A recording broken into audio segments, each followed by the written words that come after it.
What up, everyone? Welcome. This is Paradigm of Theories. I'm Kim. Today is the day after we learned about the UAP report from the Intelligence Committee.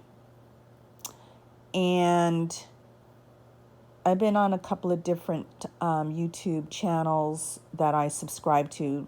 Some of them are kind of interesting to me. And it's funny how I went into one of the chats and somebody followed me onto the YouTube video that I put up.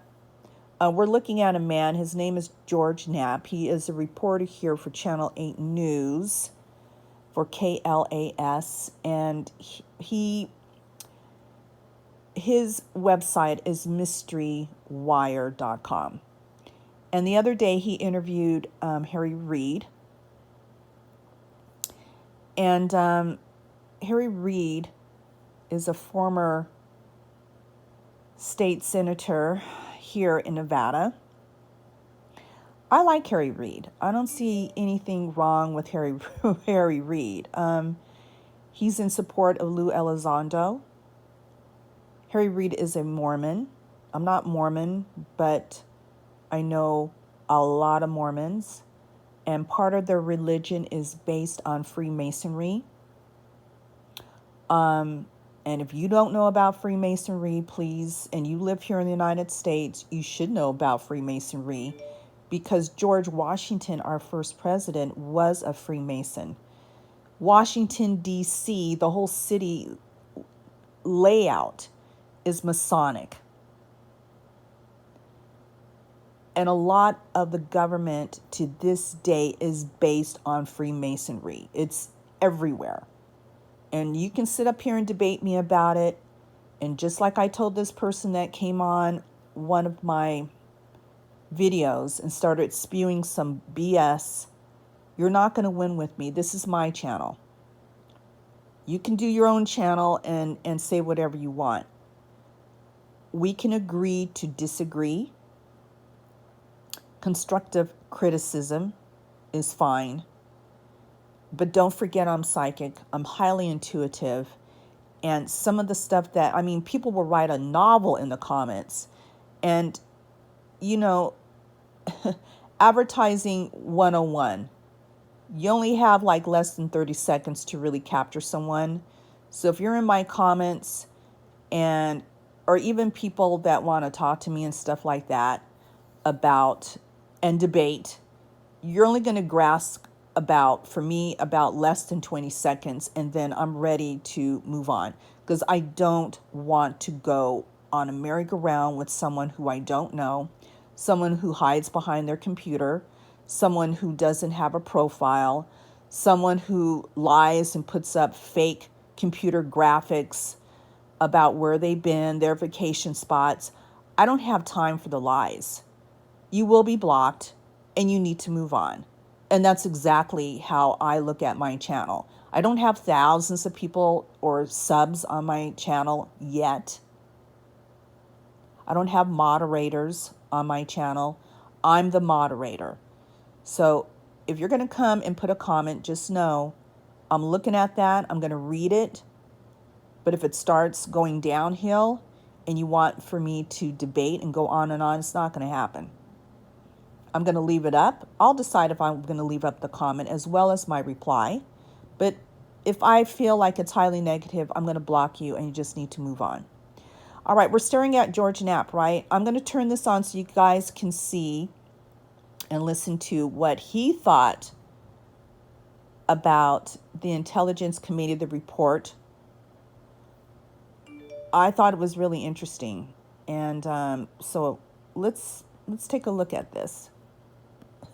So, George Knapp, we just got a first look at the UFO report. First reactions.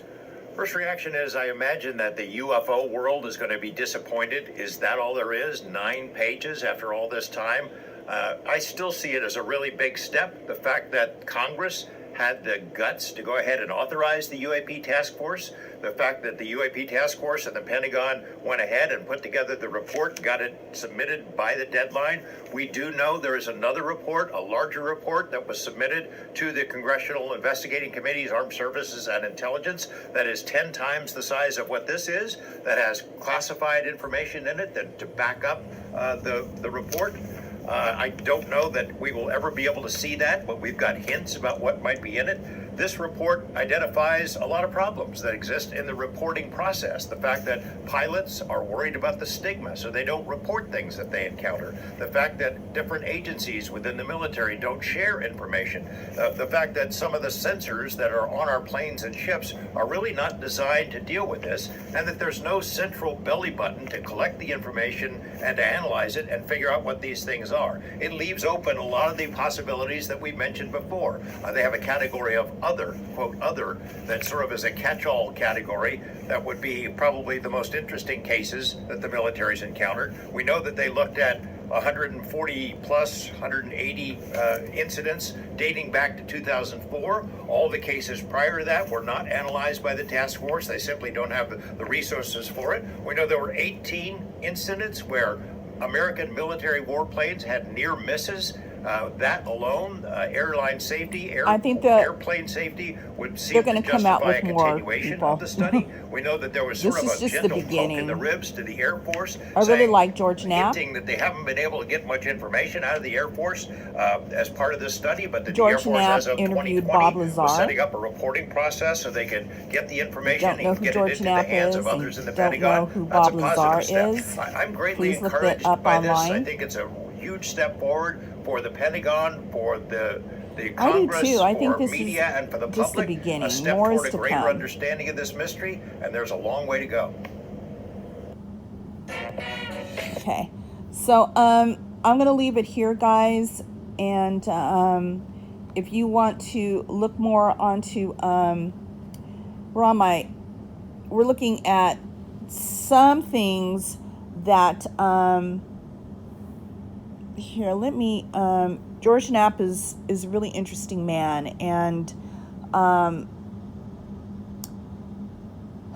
he's an amazing reporter for many decades here in Las Vegas, and he does a segment called MysteryWire.com on KLAS on Channel 8 News here in Las Vegas, Nevada.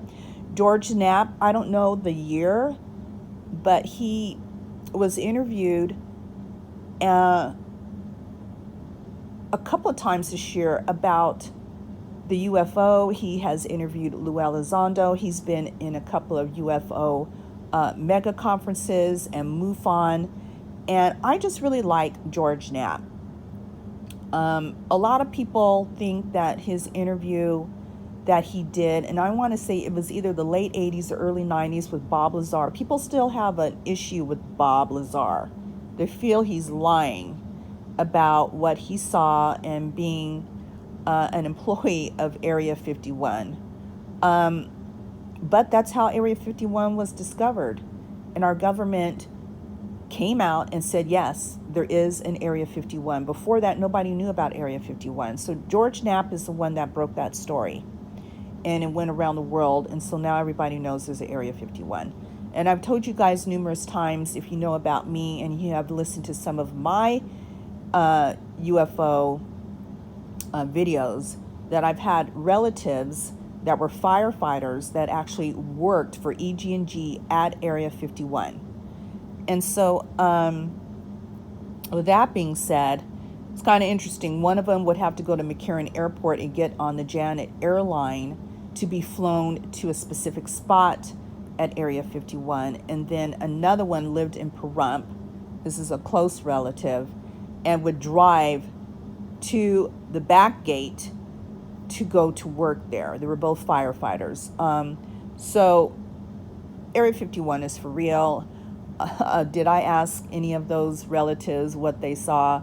A lot of them believe that, well, first of all, they signed a disclosure, and they're not revealing even to me a whole lot that happened. And I respect that, because you can sign a disclosure. you know, you don't want to lose your benefits and pension and all that other stuff. Government can come down hard on you and your family. So the people that do speak out, like Bob Lazar, that's why a lot of people feel that he's telling a lie. Look at Lou Elizondo. They think he's a shill. You know, they think Harry Reid coming out supporting Lou Elizondo, that he's a shill, right? It's, you know, this is the thing that is, people will debate people about. Mike West will go on there and say there's no such thing as aerial phenomenon, unidentified aerial phenomenon. I think it's all within what your belief is. A lot of people don't believe there's a God. A lot of people like me, I'm spiritual, not religious. I feel that there's the Anunnaki, gods and goddesses, you know. So, but that's another video. So anyway, guys, if you want to check Mystery Wire, it's on YouTube. We're still looking at the face of George Knapp. You can go check out his videos. He does a lot of videos with Jeremy Corbell. And so these names that I'm spewing out, just look online, because I really don't like to do long videos. I may come out later today and talk about the Intelligence Committee's report on the UAP. It's a long, well, it's not long, it's only 9 pages. But anyway, all right, guys, I'm going to stop this, and just wanted to put George Knapp's his reaction. You can check it out on mysterywire.com if you want to watch the whole video. All right, guys, talk to you later. Bye.